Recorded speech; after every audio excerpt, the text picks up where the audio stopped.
Bem, pastor Batista, há um bom tempinho. Ele ainda é novo. Fala muito. O pessoal vai desconfiar da minha idade. É verdade, eu não vou dar dicas aqui. O Valmir, a Júnia, a Felipe e João, né, chegaram uma família muito querida, chegaram aqui na Vide. Nós estamos muito felizes com vocês aqui. O Valmir já tem pastoreado igrejas batistas aqui em Belém. E nós temos o privilégio de tê-los conosco agora nesse tempo, vendo o que Deus vai fazer, mas é uma alegria recebê-los aqui na Vide, né? Estão aqui conosco, participando, e eu convidei para pregar, para eu ter esse momento que eu falei para vocês. Fui um pouco egoísta, também quero sentar e ouvir, mas eu tenho a certeza de que vai ser uma bênção. Ele é um homem e a família são usados pelo Senhor, e eu tenho a certeza de que ele será usado pelo Senhor para falar aquilo que o Senhor quer falar conosco, continuar a falar conosco nessa noite. Eu quero orar com ele. A gente tem feito uma amizade muito legal. Gente, aproveitem essa família também, são muito legais, né? São muito legais, eles vão conquistar vocês aí. Então, uma amizade, aquelas amizades que valem muito a pena, que edificam, que levam a gente para mais perto do Senhor, mas também amizade leve, né? Amizade leve, para a gente conversar, dar risada, curtir bons momentos. Então, aproveitem também essa família. Então, muito obrigado, meu amigo, muito obrigado por topar o desafio. Eu quero orar mais uma vez, orar pelo Valmir, por esse tempo. Senhor, muito, muito obrigado por esse momento aqui agora. Muito obrigado pela vida do Valmir, da sua família. Amigos, ó Pai, em Jesus Cristo, família conosco em Cristo Jesus.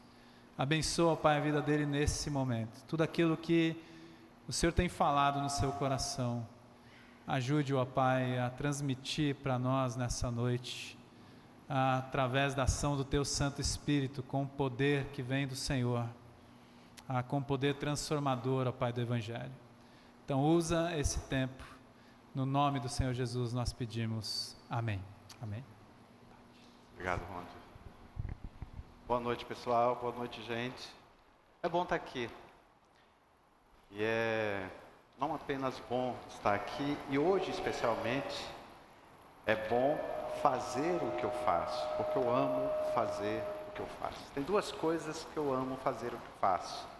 No meu percurso profissional, é ouvir as pessoas, é escutar gente, é saber de histórias, e junto com essas pessoas tentar traçar um caminho possível, ressignificando os seus passos. Na vida ministerial, eu me encanto com Deus, com esse Deus que tem um profundo interesse por cada um de nós. E quando Deus olha para a gente, Deus não olha para a nossa multidão de pecados, né, ou para nossas fragilidades do dia a dia. Deus se interessa por nós, enquanto seres humanos, que temos a potência, que eu sempre falo, quando eu atendo uma pessoa no consultório, eu sempre digo que todos nós temos a potência, e quando é cristão eu explico isso, né, para que as pessoas não entendam mal, essa potência que existe dentro de nós, que a potência é dada por Deus, a potência de ressignificar caminhos, de fazer escolhas, de tomar decisões, e isso é muito importante para a nossa vida, para a nossa vida ter mais fluidez, ter mais leveza, ser mais recheada, sabe, de flores, de cheiros, de prazeres, porque a vida cristã, a vida com Deus é isso. As pessoas que pensam numa perspectiva de que evangelho é algo preso, é algo duro, é algo pesado, é algo em que te coloca num lugar aprisionado, preso, cara, você está enganado, porque o Evangelho me traz risos, o Evangelho me traz amigos, o Evangelho me proporciona trocas uns com os outros, o Evangelho me dá sentido para a nossa existência, e isto para mim é muito maior do que qualquer outra coisa. Você pode fazer sentido a sua profissão, e que bacana que sua profissão faz sentido para você. Pode fazer sentido o seu casamento, que bom que você olha para a sua esposa, para o seu esposo e diz assim, caramba, como é bom viver e partilhar a vida com você. Que bom quando você olha para você e diz assim: caramba, as minhas escolhas foram escolhas importantes. E se eu estou onde eu estou, é porque eu fiz escolhas importantes. Mas quando eu olho para a vida como um todo e consigo enxergar a condução, o sustento, a bênção, a proteção, a segurança dada por Deus, cara, isso é muito bom. Então o Evangelho é isso. O Evangelho faz tudo isso. E quando eu olho para as Escrituras, para a Bíblia, para a Palavra de Deus, eu vejo tanta coisa bonita. Eu já escutei muita coisa bonita e já li muita coisa gostosa de se ler. E quando a gente lê a Bíblia, a gente precisa entender alguns pontos importantes. Está aqui o professor de hermenêutica, né? Que é o Ronde. E aí quando a gente olha para o texto bíblico, a gente precisa entender a importância do que motivou aquele autor, aquele escritor a escrever as narrativas acerca de Jesus, etc. Por exemplo, a Bíblia não foi escrita no éter, tá? A Bíblia não foi escrita a partir de uma imersão de Deus na vida do ser humano, e a partir disso o homem começou a escrever inconscientemente, aleatoriamente. Não. Deus usou pessoas. Quando Paulo escreve a Éfeso, Paulo escreve a partir de uma necessidade, inspirado por Deus para escrever a igreja de Éfeso. Quando eu olho os evangelhos, eu vejo, por exemplo, Lucas, no capítulo 5, que nós vamos ler, o texto que nós vamos ler hoje, a gente olha assim: poxa, essa narrativa escrita por Lucas, no capítulo 5, é uma narrativa diferente de Mateus e de Marcos. Por exemplo, Marcos e Mateus, quando falam do chamado desses discípulos para o ministério, para se tornarem discípulos de Jesus, seguidores de Jesus, Marcos e Mateus, eles vão dar ênfase ao chamado. Lucas faz algo bem diferente. Lucas, ele vai dar ênfase a um encontro. E é a partir disso que eu quero que você abra a sua Bíblia em Lucas capítulo 5. E é importante, e aqui eu vou destacar para vocês, a importância de observar o texto bíblico a partir das repetições. Veja bem o que diz o texto de Lucas capítulo 5. E eu vou ler até o verso 11, você pode acompanhar aí na sua Bíblia, tá? A minha é na linguagem NVT, tá? Estando Jesus à beira do lago de Genezaré, o mar da Galileia, grandes multidões o apertavam em volta dele para ouvir a palavra de Deus. Ele notou que junto à praia, havia 2 barcos vazios deixados junto à praia. Havia 2 barcos vazios deixados por pescadores que levavam suas redes. Entrou num dos barcos e pediu a Simão, seu dono, que o afastasse um pouco da praia. Então sentou-se no barco e dali ensinou as multidões. Quando terminou de falar, disse a Simão: Agora vá para onde é mais fundo e lancem as redes para pescar. Simão respondeu: Mestre, trabalhamos duro a noite toda e não pegamos nada. Mas por ser o Senhor quem nos pede, vou lançar as redes novamente. Dessa vez, as redes ficaram tão cheias de peixes que começaram a se rasgar. Então pediram ajuda aos companheiros do outro barco, e logo os 2 barcos estavam tão cheios de peixes que quase afundaram. Quando Simão Pedro se deu conta do que havia acontecido, caiu de joelhos diante de Jesus e disse: Por favor, Senhor, afaste-se de mim, porque sou homem pecador. Pois ele e seus companheiros ficaram espantados com a quantidade de peixes que haviam pescado, assim como seus sócios, Tiago e João, filhos de Zebedeu. Jesus respondeu a Simão: Não tenha medo. De agora em diante você será pescador de gente. E assim que chegaram à praia, deixaram tudo e seguiram Jesus. É interessante como Lucas começa esta narrativa. Ele começa essa narrativa falando que Jesus, essa capacidade, gente, sabe, de Jesus atrair as pessoas. Jesus era como um imã. E a mensagem de Jesus era a mesma a mensagem de João Batista. Se você ler o livro de João, por exemplo, Jesus tinha a mesma mensagem, está lá. E Jesus pregava a mensagem de arrependimento. João Batista pregava a mensagem de arrependimento. E arrependimento, veja bem, nós só numa perspectiva de moralidade, numa perspectiva de mudança de mente. É muito mais profundo conhecer, saber, compreender essa profundidade, porque às vezes as pessoas pensam que pecado é só pecado moral. E quando você vai, por exemplo, pegar os 10 mandamentos, você vê lá os pecados contra Deus e os pecados contra o outro. Então é muito mais sobre o outro do que pecados morais. Eu não estou dizendo que não exista pecado moral.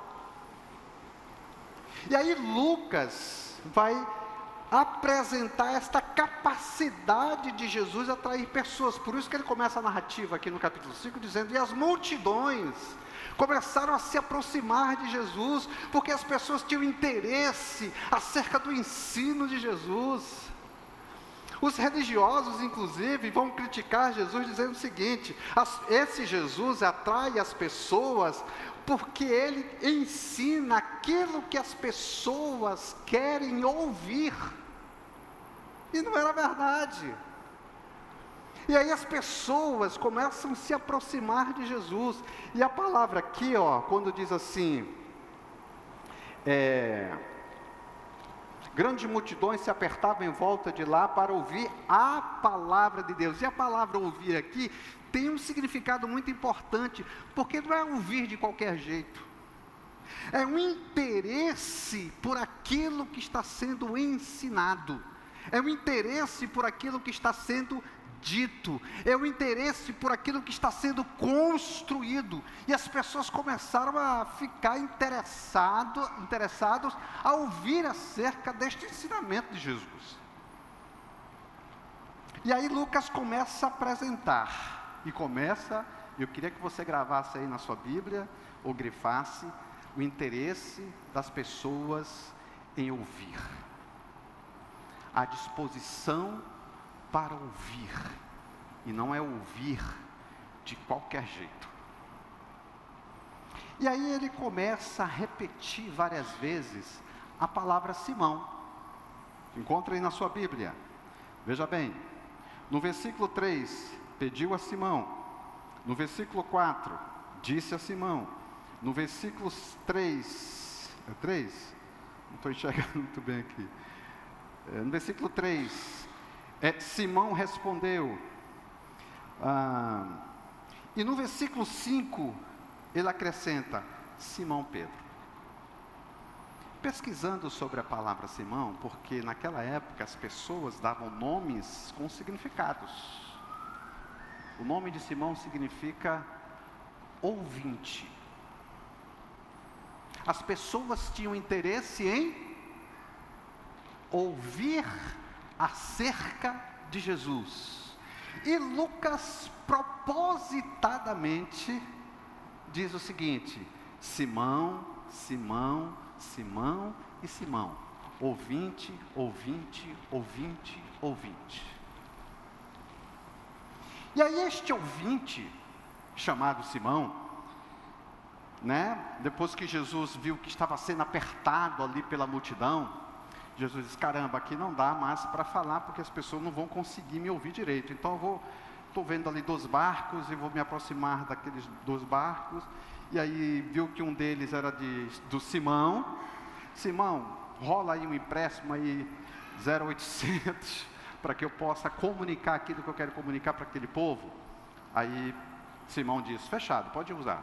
E aí Jesus sobe no barco, fica sentado lá e começa a ensinar. Inesperadamente, Jesus se vira para Simão e diz: Simão, eu quero que você faça algo por mim. Simão, assustado, acredito,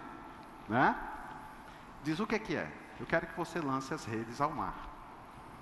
E aí Simão diz assim: caramba, Jesus, olha o seguinte, cara, eu passei a noite trabalhando, eu estou desgastado, eu estou cansado, eu estou frustrado, porque todas as minhas tentativas não foram suficientes para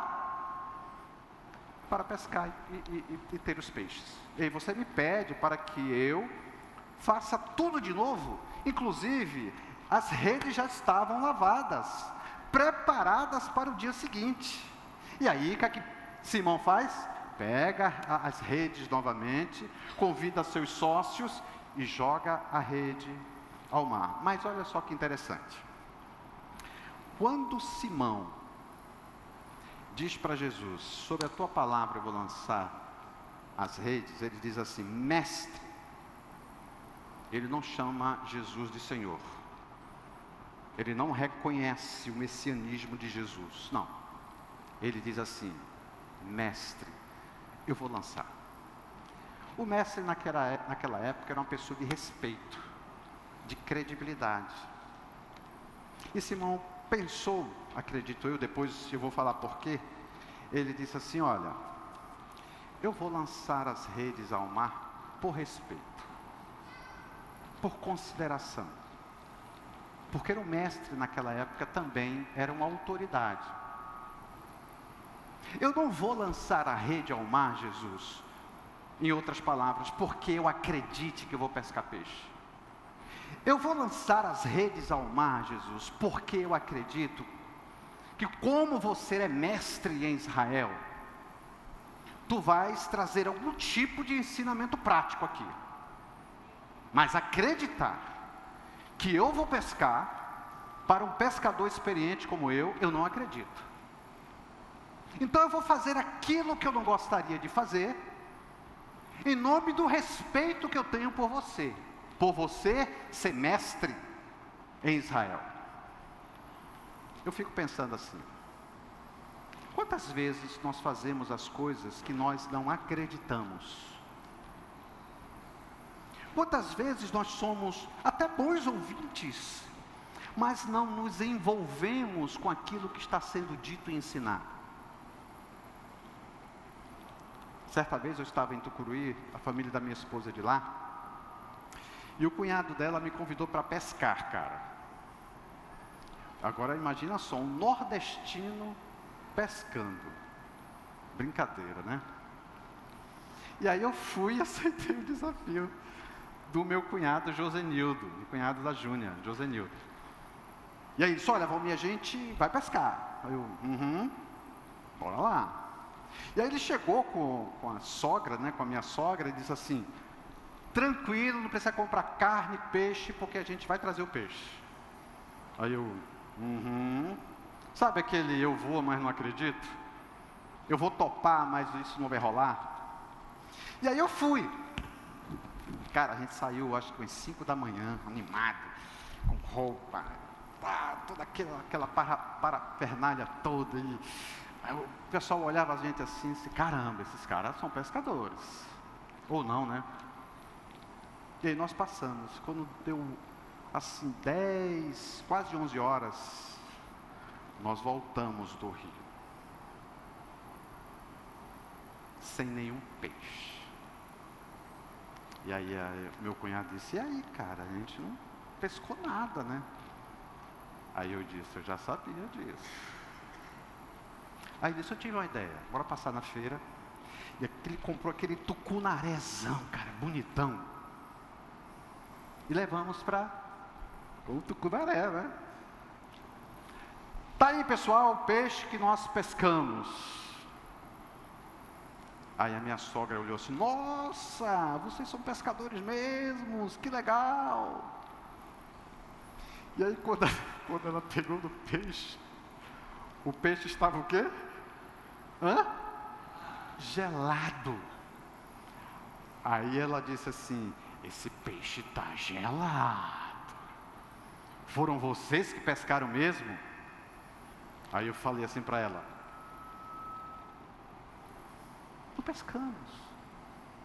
Sabe por quê? Eu não fui, não que eu do fato de acreditar que eu ia pescar peixe ia mudar alguma coisa. Mas eu não me envolvi com aquilo. Às vezes a gente escuta, mas não se envolve. Às vezes a gente escuta, mas aquilo que a gente escuta não penetra na alma.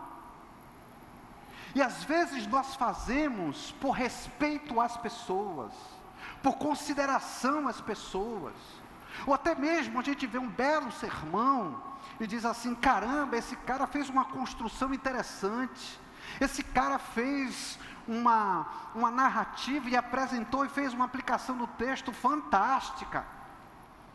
Esse cara fez uma apresentação coesa. Poxa, como foi bom ouvi-lo. Isso tudo é coerente, isso tudo é razoável. Mas fica nisto. E depois a gente fala e diz assim: o Evangelho é isto, o Evangelho não é isto. O Evangelho é muito mais que ouvir os sermões. O Evangelho é muito mais profundo do que as nossas leituras devocionais. Não basta apenas ouvir o que se diz, não basta apenas ler o que está escrito, que tudo isso é importante. É preciso envolvimento, é preciso mergulho, é preciso se deixar se envolver com aquilo que está sendo dito, e deixar penetrar na alma, e deixar tocar o coração. Mas parece que tudo fica dentro da razão, e essa razão que não dialoga com a emoção. Eu sempre digo que o Espírito, ele não trabalha aqui, ele trabalha aqui. O Espírito, ele trabalha primeiro na razão, e quando isto faz sentido, eu preciso me permitir me envolver com isso, para que isso possa chegar àquilo que está aqui dentro, ó. Aí o Evangelho começa a fazer sentido. Aí a minha vida começa a ter um percurso diferente. As minhas escolhas são mais acertadas. O meu casamento tem uma outra direção. A minha família começa a ter mais dinamicidade na relação. As coisas começam a se encaixar. Não de forma perfeita, que não existe encaixe perfeito, não existe casamento perfeito, não existe família perfeita, não existe igreja perfeita, mas quando eu começo a me envolver, a coisa começa a mudar, porque eu não apenas escuto, eu tento praticar aquilo que escuto, porque aquilo que escuto precisa fazer sentido para a minha vida. Mas na minha experiência pastoral, às vezes as pessoas escutam, mas é uma escuta que já está pensando no que eu vou fazer amanhã. Tenho que levar meus filhos na escola, amanhã começa um dia de trabalho. É como se fosse, gente, sabe, quando os discípulos, quando Simão não pescou nada, ele já preparou a rede. Lavar a rede, gente, é se preparar para o dia seguinte. E muitos de nós, inclusive eu, não vivo aqui agora, não vivo o que está sendo escutado, não vivo o que está sendo dito, não vivo o que está sendo vivido nas relações. Eu penso no amanhã, aí eu me fragmento nas relações, eu venho fragmentado para a igreja, eu venho dividido para uma relação amorosa, porque eu não estou disposto a mergulhar. Este Simão, colocado, narrado por Lucas, não é por acaso que existem diversas repetições. Ouvinte, ouvinte, ouvinte, ouvinte. E esse ouvinte fez o que foi pedido para ele apenas. E aí olha só, na sua Bíblia aí, olha o que está escrito no versículo 8. Aí Lucas sai dessa repetição de Simão e acrescenta Pedro, né? Simão, Pedro, ouvinte de pedra. Veja bem, Jesus não chamou Simão de pedra, de homem de pedra, de ouvinte de pedra. Quem está colocando aqui, quem é? Lucas. É na visão de Lucas. A narrativa é construída a partir de um homem que fez aquilo porque precisava fazer e não se envolveu com aquilo que precisava se envolver. E aí Lucas diz: Simão Pedro, quando Simão Pedro se deu conta do que havia acontecido, olha só o que aconteceu com este ouvinte de pedra. Caiu de joelhos diante de Jesus e disse: por favor, Senhor, afaste-se de mim, porque sou homem pecador. Afaste-se de mim, porque sou homem pecador. Eu não sei, eu tentei até pesquisar, mas eu não sei, está aí uma tarefa de dever de casa para vocês. Eu não sei mesmo se esta palavra ele diz por conta de Moisés, que não poderia ver a glória de Deus. Mas isso me faz lembrar Isaías capítulo 6, versículo 3, quando Isaías se depara com a glória de Deus, e ele diz o quê? Ai de mim, eu vou perecer, eu vou morrer, porque os meus olhos viram a glória de Deus. Interessante, aqui não dá para você entender, mas quando eu fui direto para o original, está a palavra lá, Jesus e Senhor. Quando Simão Pedro se depara com esta situação, em que ele não acreditava, ele diz assim: caramba, eu vi a glória do Senhor, porque a palavra Senhor aqui no texto é remetida à palavra Javé, em que os gregos, os judeus, não repetiam a palavra Iavé, que era o nome mais santo de Deus, então eles colocavam outro nome, que era Javé. O Senhor aqui é o Iavé. O Iavé se revelou, o Iavé se apresentou, eu vi a glória de Iavé, eu vi o próprio Deus se manifestar. Então ai de mim, sou um homem pecador, se afasta de mim, Jesus, o Senhor. Se afasta de mim, Jesus, Senhor, Jesus Messias, Deus revelado, Deus que se manifestou em carne, se afasta de mim, porque eu vi a glória de Deus. E João capítulo 1 diz que a glória de Deus foi manifestada inteiramente em Jesus, completamente em Jesus, integralmente em Jesus. E aqui tem duas questões que eu quero ainda trabalhar com vocês. Esse homem que não acreditou que iria pescar uma grande quantidade de peixe, naquele momento se apresentou duro de coração. Eu fiquei imaginando assim, o que fez Pedro se fechar para este momento, antes, quando recebeu o convite de Jesus? Talvez a frustração, né, gente? Sabe aquele dia de trabalho nosso que não é produtivo? Sabe aquele momento de família que não é tão legal?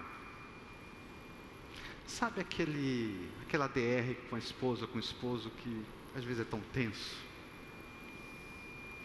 Sabe aquela compreensão que às vezes a gente não tem do filho? Sabe, às vezes, nós, enquanto filhos, não somos, na nossa concepção, compreendidos. Isso nos causa frustração. E frustração é doloroso. Então vamos se colocar no lugar de Pedro agora, quando ele a noite toda, um empresário que tinha suas contas para pagar, as suas responsabilidades para cumprir, Ele disse: Jesus, eu passei a noite, cara, trabalhando. Eu estou cansado, estou exausto. Eu estou frustrado e decepcionado. Isso não vai rolar. Isso não vai dar certo. E às vezes as experiências da vida nos fazem homens, mulheres de corações duros. E parece que o ser humano, ele vai vivendo as experiências da vida. E essas experiências difíceis, experiências dolorosas, às vezes é com a própria religião, de um pastor que não escutou, de um pastor que não cuidou. Talvez você esteja aqui como fruto disso.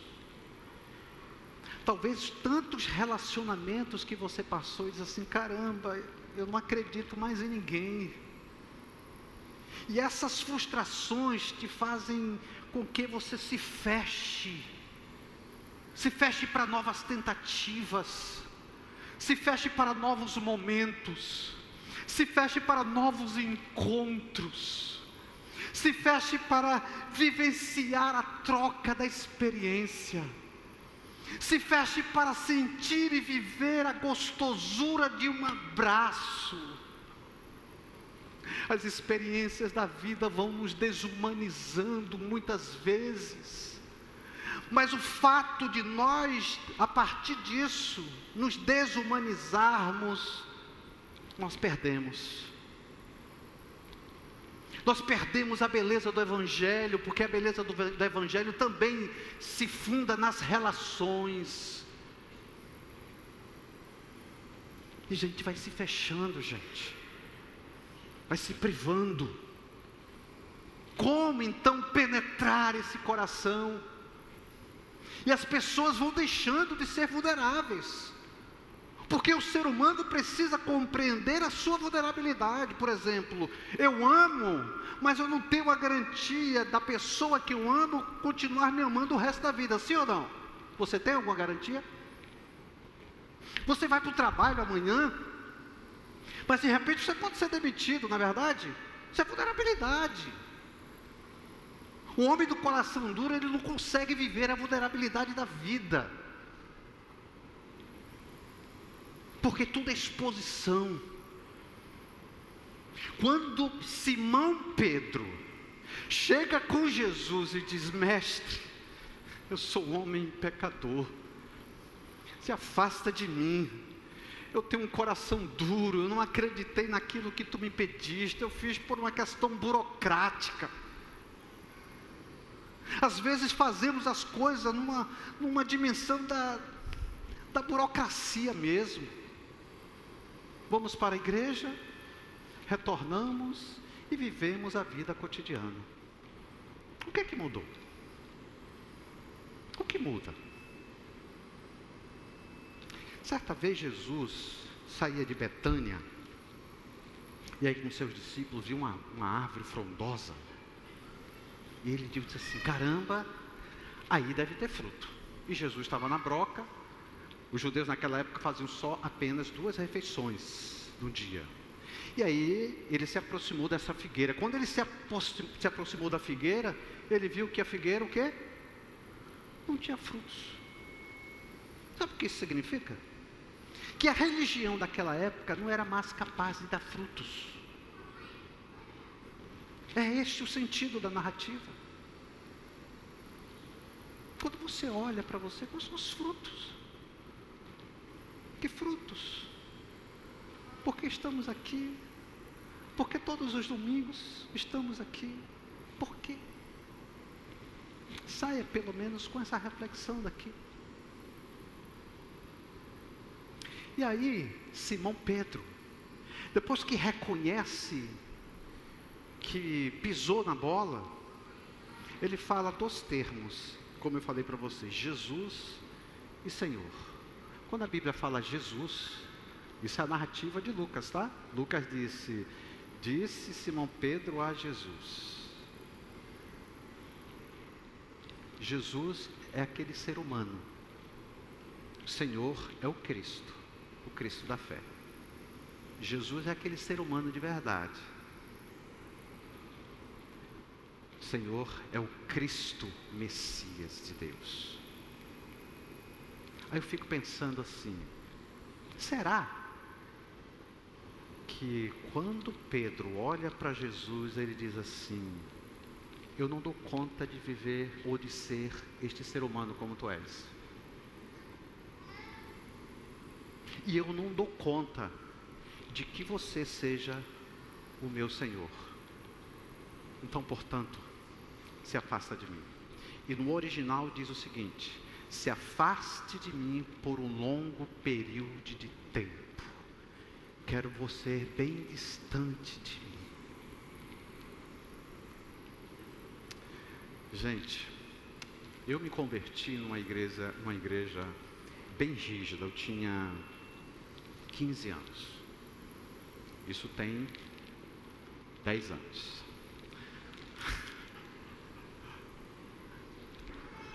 E era bem rígida. Pra vocês terem uma ideia, lá na minha cidade natal, Recife, que eu sou de lá,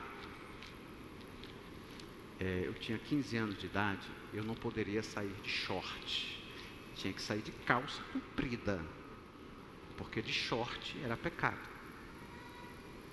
Jogar futebol, nem pensar, isso é coisa do mundo. E eu vivia a religiosidade, o início da minha religiosidade, de uma maneira bem opressiva, bem ofensiva. E aí eu comecei a construir esse Deus, a partir de um olhar bem tirano, bem duro, bem carrasco, bem cruel. A mão de Deus vai pesar sobre você, cuidado.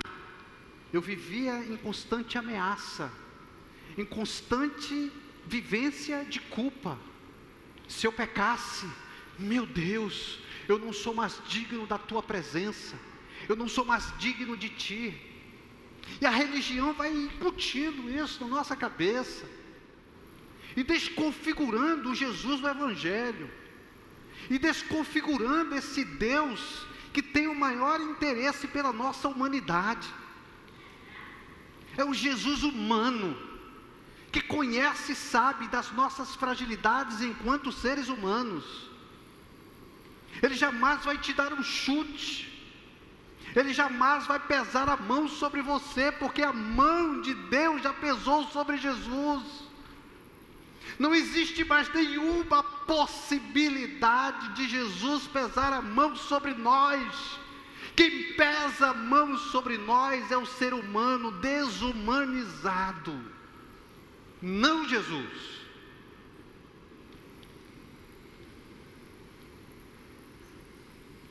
Eu não sei se a religião judaica fez isso também com Pedro, tá? Afasta de mim, eu sou pecador, não quero mais relacionamento contigo. Ao mesmo tempo que nos remete a essa ideia de Senhor, de Deus potente, ele se afasta. Isaías fica e corre o risco de perecer. Lucas pede afastamento. Mas aí tem um destaque importante. Tem um destaque importante. Disse Jesus no versículo 9. No versículo 10. Assim como seu sócio, Tiago, filho de Zebedeu, Jesus respondeu a Simão. Aí agora Jesus fala.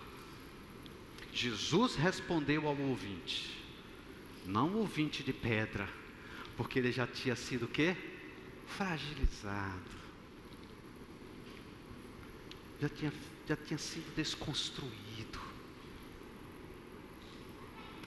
E aí Jesus diz o quê? Não tenha medo. Sabe aquele medo de Isaías? Ele disse para Simão: não tenha medo de viver a experiência comigo. Eu não sou esse Deus tirano que a religiosidade construiu. Eu quero viver uma relação de proximidade com você. Então, eu tenho uma proposta para você, disse Jesus. Venha, eu quero que você seja pescador de gente. Mas para ser pescador de gente, é preciso andar com gente de verdade. E gente de verdade é Jesus. Fique comigo, aprenda comigo, viva a experiência da vida comigo, viva a profundidade da espiritualidade comigo, porque eu sou manso e humilde de coração. E Jesus faz esse convite para ele ser pescador de gente, mas andar com gente de verdade. Eu fico pensando assim, Simão Pedro, era pescador de peixe. Ele pegava o peixe, o quê? Vivo, para entregar morto. E Jesus diz o quê? Eu quero que você pegue gente morta, como diz o apóstolo Paulo, que estávamos mortos em nossos delitos e pecados, para que eu dê vida, e vida em abundância. Vocês que pescavam coisas vivas e entregavam mortas, eu tenho uma proposta do caminho contrário. Eu vou entregar gente mortas para que vocês possam cuidar e eu possa dar vida. Essa é a proposta de Jesus, o Filho de Deus, que um dia habitou entre os seres humanos. Eu queria encerrar esta noite falando de uma prática da cultura indígena nos Estados Unidos.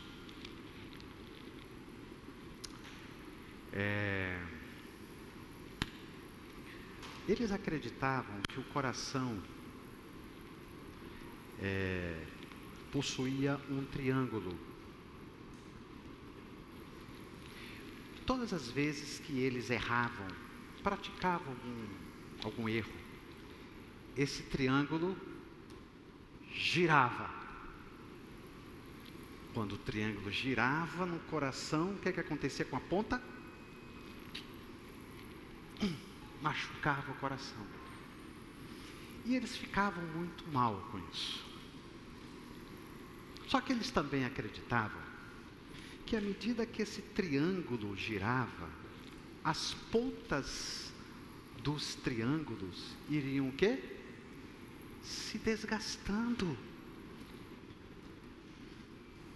Então, quando eles erravam por um determinado tempo, o triângulo girava. O que acontecia com a ponta do coração? Não fazia nada. Então, eles não tinham mais o peso, a responsabilidade de mudança, porque eles não eram mais mexidos a partir dos erros que cometiam. Não permita que as experiências da vida torne você um homem ou uma mulher de coração duro. Para que você, quando escutar a voz de Deus, a palavra de Deus, ou ler acerca dele, você deixe o triângulo girar, porque ele vai mexer amorosamente.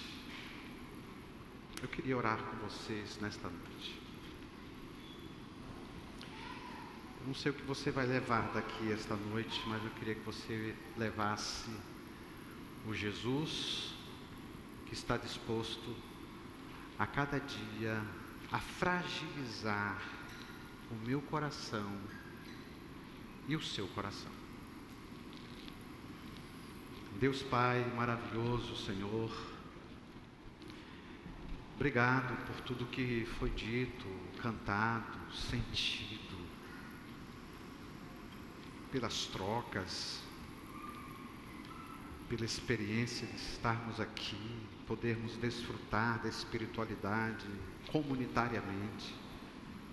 Somos muito gratos a Ti por essa experiência de hoje à noite. Que o Senhor nos abençoe e nos dê a cada dia a visão e essas coisas possam descortinar, Senhor, os nossos olhos e possamos enxergar a beleza, sabe, Senhor, de viver a experiência contigo, a experiência de ser igreja, a experiência de viver processos de mudanças, às vezes até dolorosos, mas tão importantes para que possamos viver a cada dia, Senhor, uma experiência contigo. Nós queremos declarar nesta noite a nossa incapacidade de sermos seres humanos parecidos contigo. Nós queremos declarar a nossa incapacidade de sermos pessoas às vezes tão duras e difíceis de mudar, mas que o Teu Filho Jesus, que habita em nós através do Seu Espírito, possa a cada dia nos fragilizar, Senhor. Faz isso no Teu santo e precioso nome, no nome de Jesus. Amém. Vamos ficar em pé e vamos cantar essa canção. Vou me arriscar aqui a cantar com vocês.